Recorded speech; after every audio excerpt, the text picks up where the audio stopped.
आदाब नमस्कार, मैं शाहिद उमर। स्वागत है आप सभी का सियासत टीवी के साउथ इंडिया एक्सप्रेस में। आइए देखते हैं मुख्य समाचार। देश के आज कई हिस्सों में जगह जगह कांग्रेस और बीजेपी ने प्रदर्शन किया। इसी बीच आज हैदराबाद में भी तेलंगाना के मुख्यमंत्री रेवंत रेड्डी ने प्रदर्शन किया और प्रदर्शन में खुद शामिल हुए। इसी बीच उन्होंने बीजेपी पर निशाना साधते हुए कहा कि नरेंद्र मोदी जी तुरंत धर्मेंद्र प्रधान को उनके पद से बर्खास्त कीजिए, नहीं तो आपको इस्तीफा देना होगा। अगर ऐसा नहीं हुआ तो सड़क से संसद तक ये लड़ाई जारी रहेगी और तेलंगाना से संघर्ष शुरू हो जाएगा। मोदी जी, भारत प्रधानमंत्री जी, तुरंत धर्मेंद्र जी को बरतरफ कर दो आपके मंत्रिवर्ग से, नहीं है तो आप इस्तीफा देना पड़ता, क्योंकि आपके नेतृत्व में धर्मेंद्र प्रधान जी काम कर रहा है। आपके इशारे से वो इस्तीफा दे देंगे, नहीं है तो उनको बरतरफ कर दो, नहीं तो सड़क से लेकर संसद तक ये लड़ाई जारी रहेंगे। तेलंगाना से ये जंग शुरू हो जाएंगे। इसीलिए आज कोडंगल से अंबेडकर के सामने आज हम प्रतिज्ञा ले रहे, आपको आने वाले दिनों में कुर्सी से हटाएंगे, राहुल जी को प्रधानमंत्री कुर्सी में बिठाएंगे। आप लोग सब तैयार हैं? आप लोग तैयार हैं? तैयार है? तैयार है? तैयार है? जो तैयार है हाथ उठाओ। जय कांग्रेस, जय जय कांग्रेस, जय।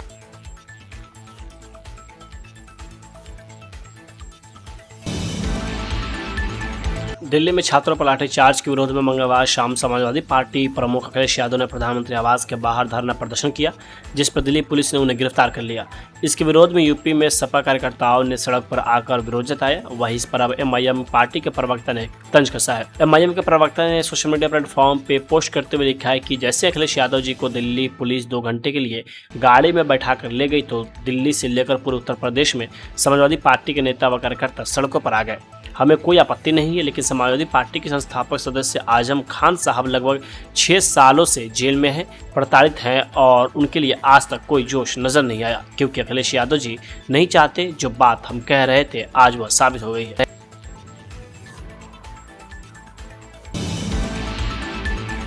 तमिलनाडु के मुख्यमंत्री सी जोसेफ विजय ने आज कहा कि केंद्र सरकार को नीट के मुद्दे पर लोगों और छात्रों की भावनाओं का सम्मान करना चाहिए और इसे पूरी तरह से खत्म कर देना चाहिए, क्योंकि यही इस समस्या का एकमात्र समाधान है। नीट पेपर लीक मामले के खिलाफ विरोध कर रहे छात्रों के साथ एकजुटता दिखाने के लिए संसद के बाहर विपक्ष के विरोध प्रदर्शन को अपनी पार्टी का समर्थन देते हुए विजय ने कहा कि दिल्ली में नीट विरोध प्रदर्शन के दौरान लोकसभा में विपक्ष के नेता राहुल गांधी और अन्य नेताओं की गिरफ्तारी लोकतंत्र विरोधी थी और ये गिरफ्तारी की कार्रवाई निंदनीय है। विजय ने जोर देकर कहा कि नीट को खत्म करने के मुद्दे पर टीवीके का रुख अडिग है। हालांकि उन्होंने कहा कि उनकी पार्टी वोट की राजनीति के लिए झूठा भरोसा नहीं देगी। ऐसा लगता है कि उनका इशारा तमिलनाडु के मुख्य विपक्षी पार्टी डीएम की ओर था। कांग्रेस सांसद प्रियंका गांधी वाड्रा ने कहा कि हमने 10 घंटे के लिए वंदे मातरम पर चर्चा की थी, अब फिर से वंदे मातरम के लिए बिल लेकर आया जा रहा है। लंबी चर्चा ठीक ढंग से क्यों नहीं हो सकती है? वही आपको बता दी, कल के लिए संसद को स्थगित कर दिया गया है।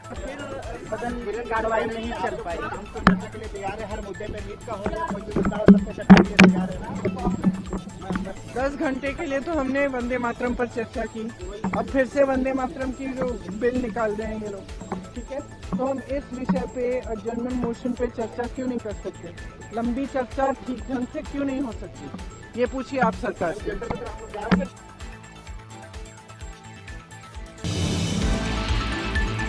बीजेपी नेता वी मुरलीधरन ने कहा कि कांग्रेस पार्टी को शर्म आनी चाहिए। एक तरफ तो राहुल गांधी देहरादून जाकर पेपर लीक के बारे में बात करते हैं।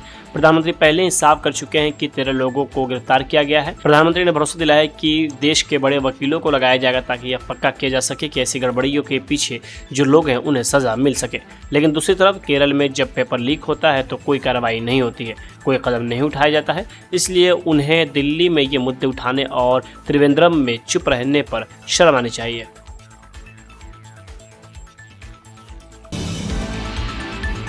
राज्यसभा में नीट यूजी 2026 पेपर लीक का मुद्दा उठाते हुए कांग्रेस अध्यक्ष और राज्यसभा में नेता प्रतिपक्ष मल्लिकार्जुन खड़गे ने कहा कि अगर सही चर्चा होनी है तो पहले शिक्षा मंत्री को इस्तीफा देना चाहिए। जब तक वो इस्तीफा नहीं देते यहाँ सही चर्चा नहीं होगी। विद्यार्थी की ओर से और नीट एग्जामिनेशन के बारे में और रूल्स 267 के तहत यहाँ पर बहस करना चाहते हैं, उसके लिए अगर फेयर डिस्कशन होना है तो शिक्षा मंत्री पहले राजीनामा देना चाहिए।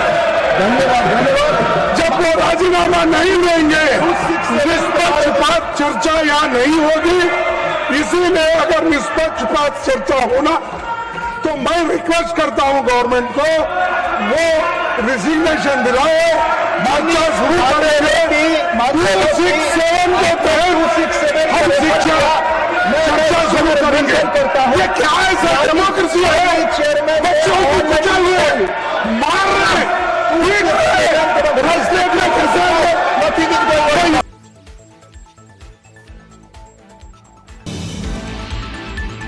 कांग्रेस सांसद पवन खेड़ा ने कहा कि राज्यसभा में नेता प्रतिपक्ष ने नियम 267 के तहत सदन में NEET paper leak Dharmendra Pradhan के इस्तीफे के मुद्दे पर चर्चा करने के लिए नोटिस दिया था। केंद्रीय गृह मंत्री को संसद के दोनों सदनों में एक विस्तृत बयान देना चाहिए, लेकिन सरकार किसी भी बात के लिए तैयार नहीं है। 267 के तहत एलओपी ने खुद रिक्वेस्ट किया है कि इस पे चर्चा, बहुत गहन चर्चा होनी चाहिए और जो नीट के छात्रों पर जो बर्बरतापूर्ण कार्रवाई हुई उस पर चर्चा होनी चाहिए। जो कल देखा आप सबने, पूरे देश ने देखा, उस पर चर्चा होनी चाहिए और धर्मेंद्र प्रधान का इस्तीफा होना चाहिए। गृह मंत्री को सदन में आकर, दोनों सदनों में आकर एक विस्तृत बयान देना चाहिए, लेकिन सरकार कुछ भी मानने को तैयार नहीं दिखती।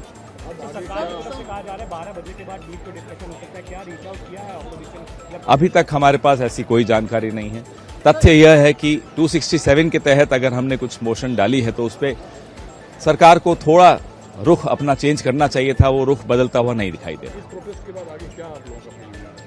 आगे आपको बताते रहेंगे। हम लगातार इस मुद्दे पर अपनी आवाज भी उठाते रहेंगे। नौजवानों के साथ आपको हम दिखेंगे। सर, राष्ट्रपति भवन तक मार्च करने का भी क्या प्लान विपक्ष कर रहे हैं? वो सब जो भी प्लान होगा आपसे जरूर साझा करेंगे, लेकिन आज जो स्थिति है वो ये है कि सदन में हमें आवाज नहीं उठाने दी जा रही। बार बार 5 मिनट में एडजर्न हो जाता है। 267 के तहत अगर हम कुछ बोलना चाहते हैं, हमें बोलने नहीं दिया जा रहा, तुरंत एडजर्न किया जा रहा है।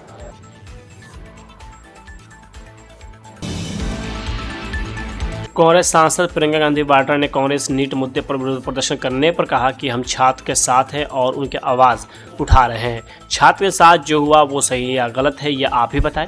बच्चे हैं, सारे विरोध प्रदर्शन कर रहे हैं, मुद्दा महत्वपूर्ण है। सारे माता पिता इस बात को जानते हैं, सब जानते हैं कि ये मुद्दा असल है। छात्र सिर्फ अपना अधिकार मांग रहे हैं और कुछ नहीं मांग रहे हैं। क्या लगता है आपको? हमारे साथ जो हुआ वो इररिलेवेंट है।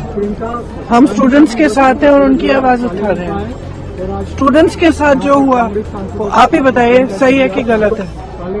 बच्चे हैं, सारे प्रोटेस्ट कर रहे हैं। कोई ऐसे प्रोटेस्ट नहीं है, जेन्युइन इशू है, जेन्युइन प्रॉब्लम है। सारे इस देश के सारे माँ बाप जानते हैं, इस देश के सारे स्टूडेंट्स जानते हैं, इस देश के सारी टीचर्स भी जानती हैं, सब जानते हैं। तो एक जेन्युइन मामला है, जेन्युइन इशू है। उस पे स्टूडेंट सिर्फ अपना अधिकार मांग रहे हैं और कुछ नहीं मांग रहे हैं। वो सिर्फ ये कह रहे हैं हमें अपना अधिकार दो। हमें कब? आप हर एग्जाम को क्या पेपर लीक करा रहे हो? बच्चे इतना संघर्ष करके पढ़ाई करते हैं, अपने लिए एक फ्यूचर देखते हैं, आप उस फ्यूचर को बिगाड़ रहे हो। आपने पूरी एजुकेशन बजट का क्या, आपने 1.4 लाख करोड़ पूरी एजुकेशन बजट है पूरे देश के यूथ के लिए। और अडानी जी और अंबानी जी को आप 16 लाख करोड़ आप मुफ्त में लोन माफी कर रहे हो। किसानों को कुछ नहीं, गरीबों को कुछ नहीं, स्टूडेंट्स को कुछ नहीं। और ऊपर से स्टूडेंट्स को इतना खर्चना पड़ रहा है, फैमिलीज को इतना खर्चना पड़ रहा है, लोन लेते हैं। सिर्फ नीट के एग्जाम में जो 22 लाख फैमिलीज है, उनका खर्चा 1.32 लाख करोड़ है, almost equal to education budget. तो स्टूडेंट्स का जेन्युइन स्ट्रगल है, जेन्युइन समस्या है। वो सिंपली कह रहे हैं हमसे बात करो, हमारे लिए सिस्टम, हमारा सिस्टम बदलो।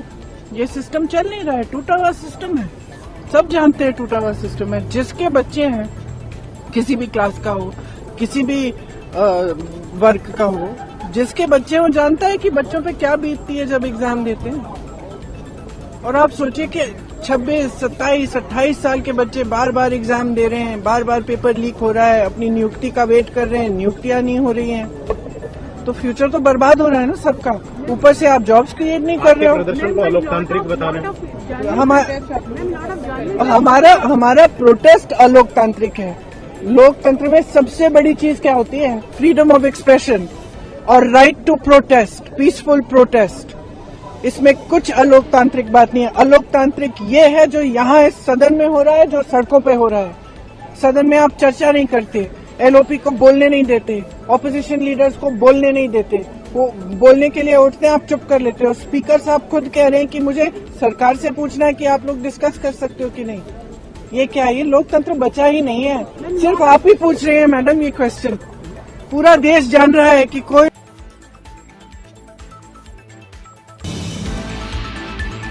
छात्रों पर लाठीचार्ज और कांग्रेस के नेताओं को डिटेन करने के बाद से आज राहुल गांधी ने शाम में प्रेस कॉन्फ्रेंस किया और उसमें बीजेपी के साथ साथ धर्मेंद्र प्रधान पर गंभीर आरोप लगाए। इसी के साथ उन्होंने एजुकेशन सिस्टम को लेकर भी कई तरह के सवाल खड़े किए। उन्होंने अपनी प्रेजेंटेशन में कहा कि हमारा एजुकेशन सिस्टम गरीबों और मिडिल क्लास लोगों के लिए अनफोर्डेबल है। हिंदुस्तान की सरकार जितना पैसा शिक्षा बजट में डालती है उतना ही पैसा एक नीट एग्जाम के लिए छात्र और उनके परिवार सरकार को देते हैं। ये देश के हर एक छात्र और उनके परिवार का अपमान है। दूसरा कारण कि जो हमारा एजुकेशन सिस्टम है ये अनअफोर्डेबल है। मिडिल क्लास के लिए, गरीबों के लिए ये सिस्टम अनअफोर्डेबल है। जितना पैसा हिंदुस्तान की सरकार अपने एजुकेशन बजट में डालती है हर साल, उतना पैसा एक नीट एग्जाम के लिए, जो स्टूडेंट्स एग्जाम लेते हैं और उनके परिवार उतना पैसा देते हैं। आप सोचिए, सरकार पूरे देश से टैक्स लेती है, जीएसटी, इनकम टैक्स सारा लेती है, और फिर कहती है देखिए ये जो पूरा टैक्स हमने लिया है आपसे,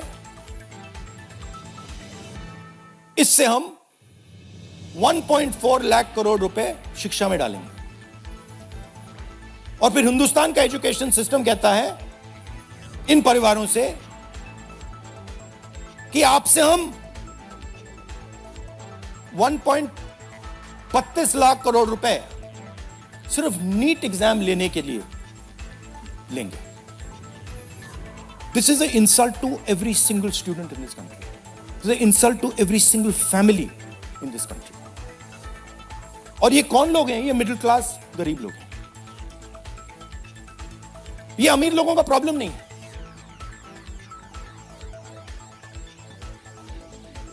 ये कॉर्पोरेट हाउसेस का, अदानी अंबानी का प्रॉब्लम नहीं है। ये मिडिल क्लास और गरीबों का प्रॉब्लम। तो ये है दूसरा कारण।